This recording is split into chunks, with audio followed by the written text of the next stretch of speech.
नमस्कार दोस्तों, आज की इस हिस्ट्री डॉक्यूमेंट्री सीरीज में आप सभी का स्वागत है।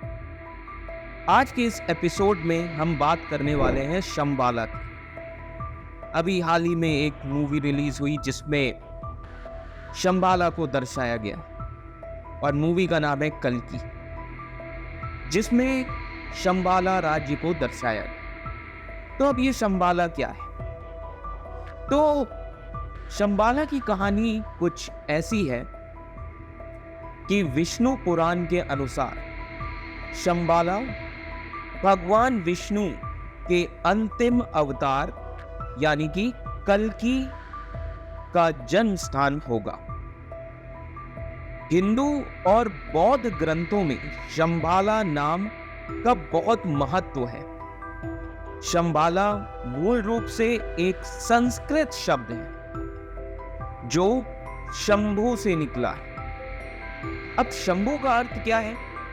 शंभु का अर्थ है खुशी, यानी शंबाला का अर्थ शांति का स्थान कहा जाता है। हिंदुओं के लिए महत्व है इस जगह का। इसके पीछे कारण है विष्णु पुराण। विष्णु पुराण के अनुसार कल्कि का जन्म शंबाला गांव में होगा।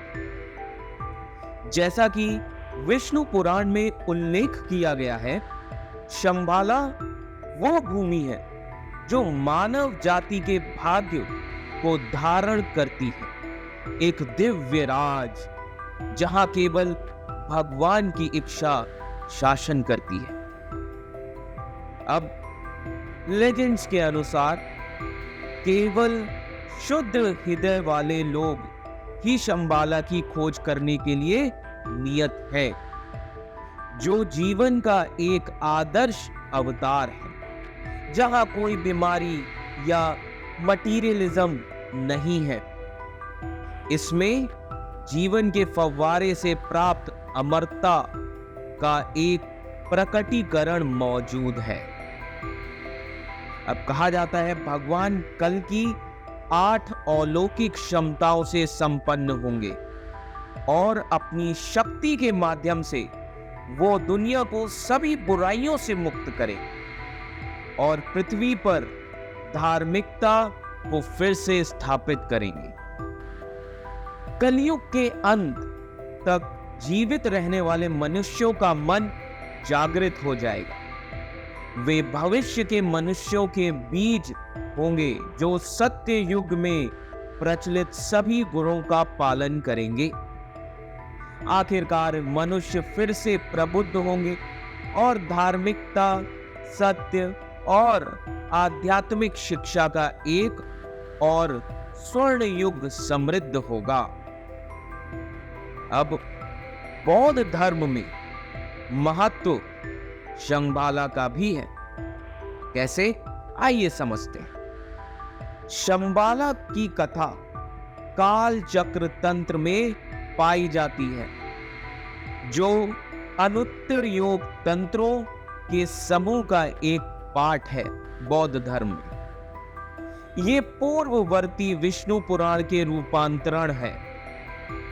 काल चक्र बौद्ध धर्म संभवतः 11वीं शताब्दी के दौरान तिब्बत में आया था। उत्तर कथा में एक राजा था जिनका नाम मंजूश्री कीर्ति था। कहा जाता है मंजूश्री कीर्ति का जन्म 159 ईसा पूर्व में हुआ था और उनके 3,510,000 फॉलोवर हुआ करते थे और उन 3,510,000 अनुयायियों के साथ उन्होंने एक राज्य पर शासन किया, जिनमें से कुछ ने सूर्य की भक्ति से पूजा की। ये चीज मंजूश्री कीर्ति को अच्छी नहीं लगी। मंजूश्री कीर्ति ने अपने 20,000 अनुयायियों को निष्कासित कर दिया, जो काल चक्र बौद्ध धर्म में स्थानांतरित होने के बजाय सोलर वर्शिप, सूर्य की पूजा से जुड़े थे। समय बीतने के साथ मंजूश्री कीर्ति को यह एहसास हुआ कि निष्कासित किए गए लोग उनके सबसे बुद्धिमान और सर्वश्रेष्ठ लोग थे। बाद में मंजूश्री कीर्ति ने उन्हें वापस आने के लिए कहा। कुछ लोग उनमें से लौट आए और कहा जाता है कि जिन्होंने ऐसा नहीं किया उन्होंने शंभाला शहर की स्थापना की थी।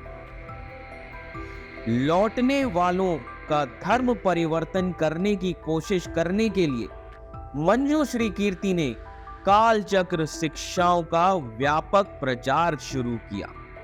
एक लंबे शासन के बाद मंजूश्री कीर्ति ने 59 ईस्वा पूर्व में अपने पुत्र पुंडारिका को अपना सिंहासन त्याग दिया और इसके तुरंत बाद बुद्धाहुड के संभोग काय में प्रवेश करते हुए उनकी मृत्यु हो गई। अब काल चक्र तंत्र अंततः भविष्यवाणी करता है कि जब दुनिया में अराजकता, युद्ध, लालच में गिरे हुए लोग और बुराई बढ़ेगी तो 25वां कल की राजा बुराइयों को हराने और दुनिया भर में स्वर्ण युग की शुरुआत करने के लिए एक विशाल सेना के साथ संभाला से उभरेगा। अब संभाला को अन्य विचारधाराओं में अलग अलग नामों से संदर्भित किया गया, जैसे कि शंग्रीला, हम सभी ने सुना होगा। कहा जाता है शंग्रीला की अवधारणा शंबाला से व्युत्पन्न है। इसने वर्षों से कई लोगों की रुचि को बढ़ा रखा था, जिसमें एडोल्फ हिटलर भी शामिल था। कहा जाता है एडोल्फ हिटलर ने शंबाला की खोज के लिए एक खोज दल भेजा था, लेकिन वो व्यर्थ रहा। जबकि किसी को भी शंबाला का सटीक स्थान नहीं पता है। कहा जाता है कि ये भारत और तिब्बत सीमा पर हिमालय में कहीं बसा हुआ है और ब्रिटिश ऑथर जेम्स हिल्टन के 1933 के नॉवेल लॉस्ट हॉरिजॉन में भी शंभाला की भूमि का उल्लेख किया गया है। तो दोस्तों, ये थी शंभाला की कहानी। आशा करता हूं आप सभी को ये कहानी बहुत ही पसंद आएगी। धन्यवाद।